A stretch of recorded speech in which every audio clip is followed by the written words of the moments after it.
صل على سيدنا ومولانا محمد اللهم صل على السلام علیکم ورحمۃ اللہ وبرکاتہ۔ الحمدللہ رب العالمین والصلاة والسلام علی اشرف الانبیاء والمرسلین نبینا وقدوتنا محمد الامین علیہ الصلاة والتسلیم وعلی آلہ وصحبہ اجمعین والحمدللہ رب العالمین۔ معزز ناظرین کرام، شفیق بزرگوں اور عزیز ساتھیوں، عاجز امام علی مقام، امام اہل سنت، حضور شیخ الاسلام امام انوار اللہ فاروقی چشتی قادری صابری قدس اللہ سرہ العزیز و قدس اللہ سرہ النورانی کی کتاب نایاب مقاصد الاسلام کے 5ویں حصے کے ساتھ حاضر ہوا ہے، جس کو مجلس اشاعت العلوم نے شائع کیا ہے۔ یہ بھی بار سوم یعنی تیسرا جو ایڈیشن ہے وہ میرے سامنے ہے، 1995 کا، کمپیوٹر کتابت و اتباد، اسپیڈ پرنٹس، سعید آباد، حیدرآباد کی طرف سے۔ اور اس کتاب کے جو صفحات ہیں وہ 195 یعنی ملا لیں تو 196 ٹائٹل کے ساتھ 195 پر صفحات پر مشتمل ہے، اور اس میں جو اہم ترین مضامین جو مباحث آئے ہیں، جس کا آغاز ہو رہا ہے تصوف سے، چونکہ ہمارا چوتھا حصہ جہاں پر اختتام کو پہنچا تھا اسی کا تسلسل ہے، اسی کے آگے یہاں پر گفتگو جاری ہے۔ تصوف اور صوفی کے اصطلاحی معنی اور ضرورت عبادت الہی و معرفت، عقل کا مقتضا، جزا و سزا، جنت کے احوال، دوزخ کے احوال، اور جنت اور دوزخ کے متعلق عقلی بحثیں، پھر اس کے بعد اعمال کی جزا سزا کا عقلی طور پر ثبوت، ایمانی حالت کی مثال یعنی ایمان کم ہوتا بڑھتا ہے اس پر گفتگو، پھر وَاعْبُدْ رَبَّكَ حَتَّى يَأْتِيَكَ الْيَقِينُ یعنی اللہ کی بندگی ایسی کرو جب تک کہ یقین حاصل ہو جائے، پھر اس کو آپ نے حدیث احسان کی روشنی میں اس کی وضاحت فرمائی ہے، پھر اس کے بعد بتلایا ہے کہ تصوف کا اصل اصول شریعت پر عمل کرنا ہے، پھر اس کے بعد آپ صلی اللہ علیہ وسلم کا انداز فقر کو آپ نے جو اختیار فرمایا ہے، آپ کا جو الفقر فخری ہے جو حدیث پاک معروف ملتی ہے ہمیں، تو اس حوالے سے تفصیلی ذکر ملتا ہے۔ یعنی یہ بتلایا گیا کہ جو لوگ یہ کہتے ہیں کہ آپ صلی اللہ علیہ وسلم کی جو فقر تھا، یعنی آپ کے جو بھوکا پیاسا رہنا، کئی دنوں تک آپ کا فاقے کرنا، لوگ کہنے لگے وہ اضطراری حالت ہے، نعوذ باللہ آپ کو ایسے حالات آ جاتے تو آپ کر لیا کرتے، تو آپ نے فرمایا کہ نہیں، یہ ایسی بات نہیں ہے، یہ آپ کا فقر جو ہے اختیاری تھا، اضطراری نہیں تھا، یعنی آپ نے اپنی طرف سے اس کو اختیار فرمایا تھا، اس کو پسند فرمایا تھا، اس کے لیے آپ نے دلائل کو پیش فرمایا، یعنی آپ جو بے دریغ خرچ فرمایا کرتے، لوگوں میں لٹایا کرتے، سب کو نوازا کرتے، تو اس سے پتہ چلتا آپ کے پاس آتا سب کچھ، مگر آپ اس کو راہ خداوند قدوس میں خرچ فرما دیا کرتے۔ آپ اس کے بعد جو ہے تونگری بھی بری نہیں، پھر آپ نے ایک ٹائٹل باندھا ہے، اختیاری تھا آپ کا فقر،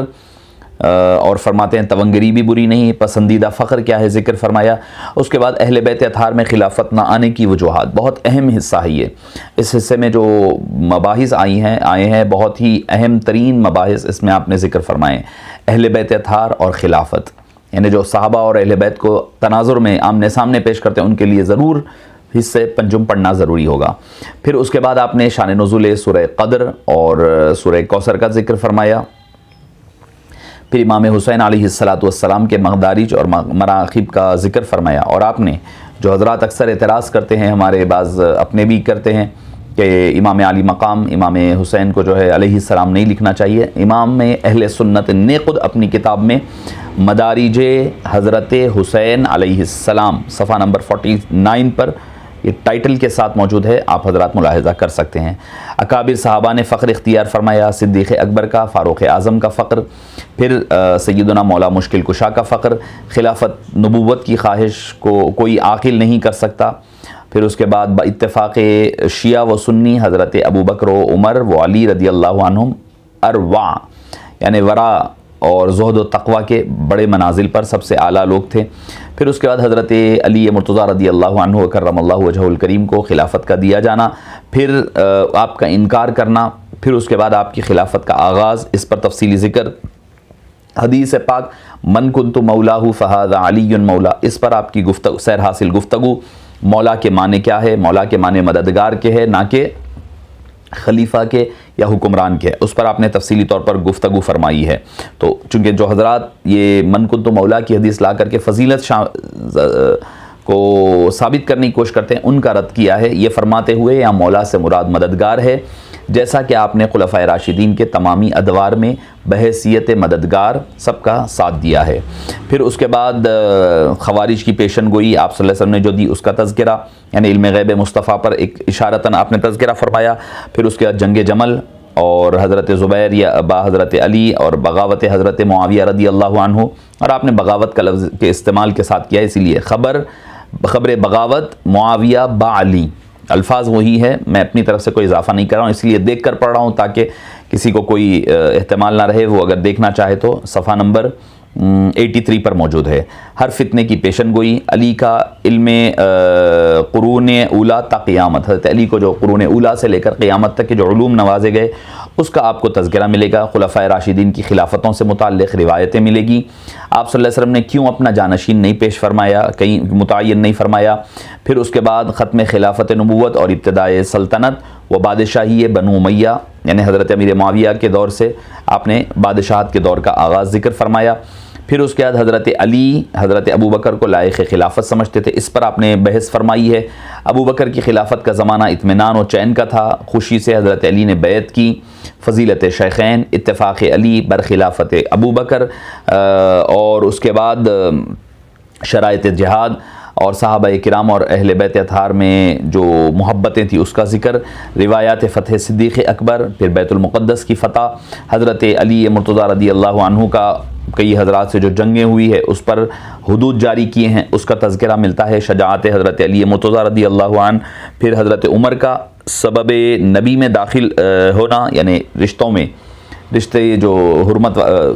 اصحاری رشتہ تھا اس کا ذکر۔ پھر اس کے بعد حضرت ابو بکر صدیق رضی اللہ عنہ کا حضرت بی بی فاطمہ کے ساتھ جو باغ فدق کا واقعہ ہے اس کا بھی اسی میں آپ کو تفصیلی تذکرہ ملے گا، اور خلفائے راشدین کی مدت خلافت راشدہ، ارتداد صحابہ کی تردید، اثبات بیعت علی مرتضیٰ بخلفائے ثلاثہ اور فضیلت شیخین۔ پھر اس کے بعد آگے بڑھتے جائیں آپ، اختتام کی طرف جب بڑھیں گے تو پھر حضرت علی مرتضیٰ رضی اللہ عنہ کے دور میں اٹھنے والے جو فتنے ہیں اس کا تذکرہ ملے گا، احراق قائلین، الوہیت علی، اس بات آپ نے جن کو سزائیں دی تھی، الوہیت میں ابن سبا کی حکمت عملی، یہودیت ابن سبا اور اس کا ملعون ہونا، خوف از عالم و منافق، حضرت عثمان غنی کے زمانے میں دولت کا آنا وغیرہ وغیرہ تذکرہ ملتا ہے۔ اور آپ نے ابتدا جو فرمائی ہے مولانا شبلی نعمانی کے اس خیال کو کہ فلسفہ اور تصوف دونوں ایک ہی چیزیں ہیں، اس کا رد فرماتے ہوئے کہا ہے کہ بھئی یہ اہل فلسفہ کو سن لیں تو گھبراہٹ ہونے لگتی ہے، جبکہ اہل دل اور متصوفین کی باتیں سنتے ہیں تو ہمارے دلوں کو سکون ملا کرتا ہے۔ فرماتے ہیں اول تو صوفی اس کو کہا جاتا ہے جو زرق برق لباس کے زینت کے لباس کو ترک کر کے صوفی یعنی صرف کمبل پر قناعت کرے، صوفی کہلاتا ہے۔ مگر اصل تصوف کے بارے میں آپ فرماتے ہیں اصل صوفی وہ ہے جس نے اس کو اس حالت ظاہری پر مجبور کیا تھا، اور صوفی وہی ہوگا جس کو وہ حالت نصیب ہو جائے۔ معزز سامعین کرام، آپ نے پھر اس کے بعد امام جعفر صادق رضی اللہ عنہ کا قول مبارک کو نقل فرمایا، من عاش فی ظاہر الرسول فہو سنی ومن عاش فی باطن الرسول فہو صوفی، رواہ ابو نعیم فی حلیہ، یعنی جو آپ صلی اللہ علیہ وسلم کے ظاہر کو اختیار کرے وہ سنی ہے، جو آپ صلی اللہ علیہ وسلم کے باطن کو اختیار کرے وہ حقیقتاً صوفی ہے۔ صفحہ نمبر 4 پر اس کو ذکر کرنے کے بعد آپ فرماتے ہیں جب امام جعفر کے ارشاد سے ثابت ہوا کہ صوفی کا ظاہر حضور کے باطن کے تابع ہوتا ہے، یعنی صوفی کا باطن آپ صلی اللہ علیہ وسلم کے باطن کا تابع ہوتا ہے، تو معلوم ہوا صوفیہ کے باطنی حالات علی قدر مراتب وہی ہوں جو آپ صلی اللہ علیہ وسلم کے تھے، غرض کہ یاد الہی میں رہنا صوفیہ کا فرض منصبی ہے۔ پھر آپ نے عبادت الہی کی ضرورت کے ساتھ ساتھ معرفت الہی اور اس کے حصول کے طریقوں کا تذکرہ فرمایا۔ آپ نے جنت کے حالات اور دوزخ کے حالات کو جو آپ صلی اللہ علیہ وسلم نے بیان فرمایا اس کو بڑی عمدگی کے ساتھ اور ترتیب کے ساتھ نقل فرمایا، جس سے بندہ خدا کو دوزخ سے خوف بھی ہو جائے اور ساتھ ہی ساتھ جنت کے انعامات کا تذکرہ بھی ملے۔ آپ جنت کے احوال پر احادیث سے مختلف انعامات کو نقل فرمایا، جس میں فرماتے ہیں کہ جنت کے 100 درجات ہیں، 100 درجے ہے۔ جنت میں 4 سمندر ہیں، پانی، شراب، دودھ اور چوتھا شہد۔ میووں کا ہر قسم کے ہر موسم کے دستیاب ہونا ہے۔ درخت، محلات، باغ، شباب 30 سے 32 سال کے ہوں گے۔ جنت میں ہر ایک کو حسن یوسفی عطا کیا جائے گا، ہر کوئی حسن یوسفی کا عکس پالے گا۔ لباس فاخرہ ہوگا، زیورات حوران بہشت، جنتی آدمی کی بے پناہ قوت، جنتی قدام کی تعداد 70,000 اور مختلف قسم کے کھانے، ذائقے، 300 قسم کے شربت اور ہر شربت کا ذائقہ الگ الگ، ہفتے میں ایک بار دیدار الہی اور شرف ہم کلامی، جنتی بازار جن میں عام اجازت ہے، جس کو جو چیز پسند آئے بغیر پیسے دیے کرے کہ وہ لے لے۔ جنت میں غم و حزن نہیں، اہل جنت کو بے انتہا خوشی ہوگی کہ اللہ کا ارشاد ہوگا ہم تم پر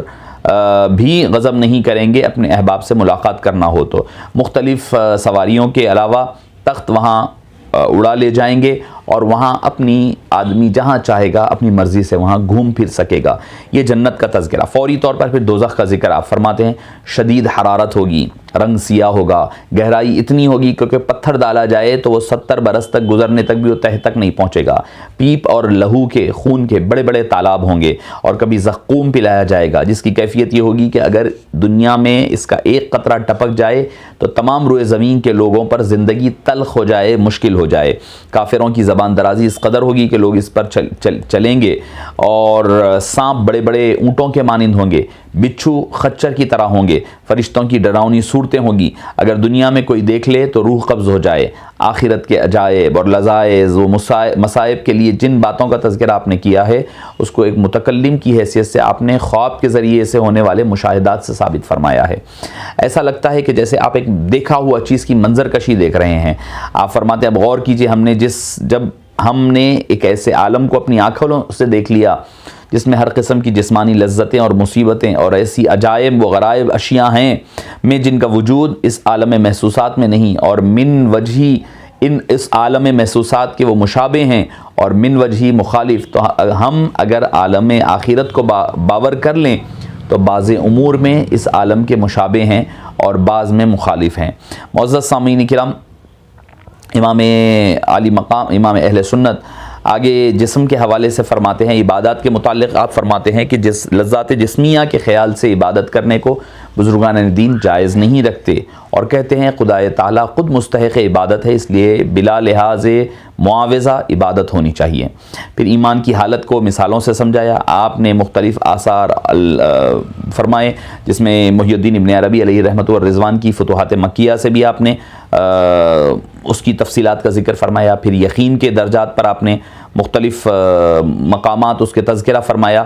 پھر اس کے بعد آپ آگے فرماتے ہیں کہ یہ بات ہر شخص جانتا ہے کہ یقین ایک کیفیت قلبی کا نام ہے جس کی نوعیت وجدان سے معلوم ہوتی ہے۔ پھر اس کے بعد حدیث احسان پر آپ نے تذکرہ فرمایا، وَاعْبُدْ رَبَّكَ حَتَّىٰ يَأْتِيَكَ الْيَقِينُ کے طرح۔ پھر اس کے بعد آپ نے حبیب پاک کے فقر کا ذکر، جیسے میں نے ابتدا میں ذکر کیا کہ آپ کا جو فقر تھا وہ اختیاری تھا، فقر والی زندگی کے باوجود ایسے سخی بھی تھے کہ کسی سائل کو واپس نہ لوٹاتے، اگر کبھی کچھ نہ ہوتا تو فرماتے قرض لے لو ہم ادا کر دیا کریں گے۔ یہ فقر اختیاری ہے، اضطراری نہیں ہے۔ پھر آپ صلی اللہ علیہ وسلم کی بے مثال سخاوت کے کئی مثالیں پیش فرما کر کے آپ نے چیلنج کے روپ میں کہتے ہیں کہ کوئی اور بادشاہ وقت بھی اتنی بخشش کی ہو تو تاریخ پیش نہیں کر سکتی۔ اب کہیے کیا کوئی فقیر اتنی بخشش کر سکتا ہے؟ فقیر کو جانے دیجئے، کیا کوئی تاریخ داں کسی بادشاہ کی نظیر پیش نہیں کر سکتا کہ سلاطین نے اتنا لٹایا اور عطا کیا ہو؟ پھر اس کے بعد آپ نے امام علی مقام امام حسین رضی اللہ عنہ ارضاہ کی شہادت، اچھا اس سے پہلے آپ نے خلافت کے 30 سال چلے گی، اس پر آپ نے تفصیلی تذکرہ فرمایا کہ امام حسن کے 6 سال کا خیال، بعد میں صلح اور خلافت سے دستبرداری، تاریخ کامل کے حوالے سے سورہ کوثر اور انا انزلنا کا شان نزول۔ امام حسن فرماتے ہیں کہ حضور نے خواب میں دیکھا، فرماتے ہیں کہ رسول اللہ صلی اللہ علیہ وسلم نے خواب میں دیکھا کہ بنو امیہ یکے بعد دیگرے ممبر شریف پر بندروں کی طرح کود رہے ہیں۔ آپ فرماتے ہیں کہ لیلۃ القدر بھی اسی وقت نازل ہوئی، یعنی 1000 مہینے سے مطلب بہتر کا مطلب یہ ہے، یعنی خیر من الف شہر کا مطلب یہ ہے، اور یہ روایت غالباً امام ترمذی نے اپنی مناقب اہل بیت میں، غالباً مناقب کے چیپٹر میں اور باب میں اس کو نقل کیا ہے۔ کہ بہتر یہی بنو امیہ کی خلافت کے ہیں، یعنی 1000 مہینے سے بہتر کا مطلب یہی بنو امیہ کی خلافت ہے، اور اس سے مراد یعنی خیر من الف شہر کی جو ایک شان نزول آیا ہے کہ آپ صلی اللہ علیہ وسلم نے جب یہ خواب دیکھا کہ بنو امیہ کے یعنی بنو امیہ میں پھر اچھے حضرات کو علیحدہ کر دینا پڑے گا، اس میں سے چاہے وہ حضرت امیر معاویہ ہو چاہے عمر بن عبدالعزیز، دو کو نکال دیں گے ہم، تو باقی کے دوسرے احباب پر بنو امیہ کا اطلاق ہوتا ہے، کبھی بھی یہ کہا جائے تو اطلاق یہ کیا کریں۔ تو ہوا یہ کہ بھئی آپ صلی اللہ علیہ وسلم نے جب یہ خواب دیکھا کہ بندر میرے منبر پر کود رہے ہیں، تب انا انزلناہ فی لیلۃ القدر نازل ہوئی، تو اس سے مراد یہ کہا کہ 1000 مہینے ہم نے جب گنے تو آپ صلی اللہ علیہ وسلم کے دور خلافت کے بعد کے دور خلافت کے وہ 1000 مہینے، یہ وقت ان 1000 مہینوں سے بہتر ہے جو بنو امیہ نے حکومت کی ہے۔ امام حسین کا مشیت کو سمجھنا اور یزید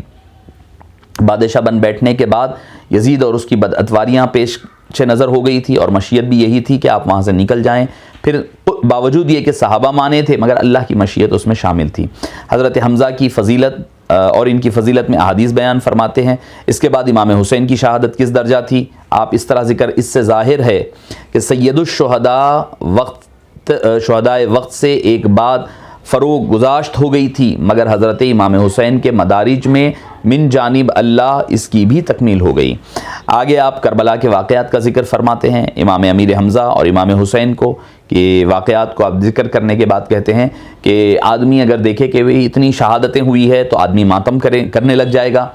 پھر ان کا مقام و مرتبہ دیکھے گا، جو نعمتیں انہیں ملی ہے تو خوشی کی وجہ سے جشن منانے لگے گا۔ آپ فرماتے ہیں لہٰذا واقع کربلا صرف ماتم اور صرف جشن نہیں ہے، آپ فرماتے ہیں بلکہ یہ رضا کا مقام و مرتبے کا مقام ہے۔ خلفائے راشدین اور صدیق اکبر میں جو خلافتیں چلی اس کا تذکرہ فرما کر کہتے ہیں کہ سبھی خلفائے راشدین کے فرزندان موجود تھے۔ حضرت معاویہ رضی اللہ عنہ یزید کی بادشاہت کے لیے بیعت کر رہے تھے، خلفائے راشدین میں سے کسی کا بھی عمل نہیں تھا۔ اس کتاب میں آپ نے ان واقعات کو بھی نقل فرمایا جس سے ثابت ہوتا ہے کہ حضرت علی خلافت جیسے عہدے کا انکار فرما رہے تھے۔ پھر اس کے بعد شیعہ حضرات کی روایتوں سے آپ نے تفصیلی تذکرہ فرمایا کہ کیا کہا جائے کہ من کنت مولا کی جو حدیث ہے ان کے پاس کیا معنی ہوتے ہیں، ہمارے پاس کیا معنی ہوتے ہیں، جنگ جمل میں کا تفصیلی تذکرہ ملے گا، اور فتنوں کی جو آپ صلی اللہ علیہ وسلم نے خبریں دی اس کا تذکرہ ملے گا، ساری چیزوں کا آپ نے تذکرہ فرمایا۔ اور پھر حلیۃ الاولیاء میں ایک حدیث پاک نقل ہے، اس کا آپ نے ذکر فرمایا جس میں آپ صلی اللہ علیہ وسلم نے حضرت علی کو امام الاولیاء مقرر فرمایا۔ اس حدیث کو نقل فرمانے کے بعد آپ لکھتے ہیں اسی وجہ سے تقریباً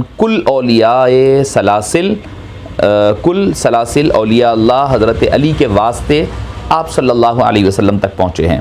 اس لیے ضروری تھا کہ تعلیم روحانی خاص طور پر آپ کو ہوتی، چونکہ خلافت کبریٰ کے لوازم بھی اسی سے متعلق ہے، اسی لیے وقت خاص میں اس کا حال بھی شہادت علی یعنی اس کا حال بھی یعنی شہادت علی کا آپ کو ضرور معلوم کرایا گیا ہوگا۔ پھر حضرت صدیق اکبر اور بی بی فاطمہ رضی اللہ عنہا کے درمیان جو باغ فدق کے حوالے سے ہے، وہ ساری چیزوں کا آپ نے تذکرہ اہل سنت کی کتب کے علاوہ دوسروں کی تحفہ اثنا عشریہ وغیرہ سے اور دوسرے شیعہ حضرات کی کتب سے بھی آپ نے تذکرہ فرمایا، اور ناراضگی کی وجہ پھر اس کے بعد راضی کر لینا، وہ ساری چیزوں کا آپ نے